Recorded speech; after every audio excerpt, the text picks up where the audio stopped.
Hello friends, hope so all of you doing well, and in this quick tutorial I am going to show you how you can fix headphone jack not connecting or headphone jack problem in Vivo Y15s.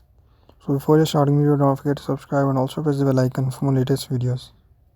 So to fix headphone jack problem in your Vivo Y15s smartphone, first of all you just need to go to settings and just go to reset settings and just follow every step as I'm showing you in this video to fix this problem.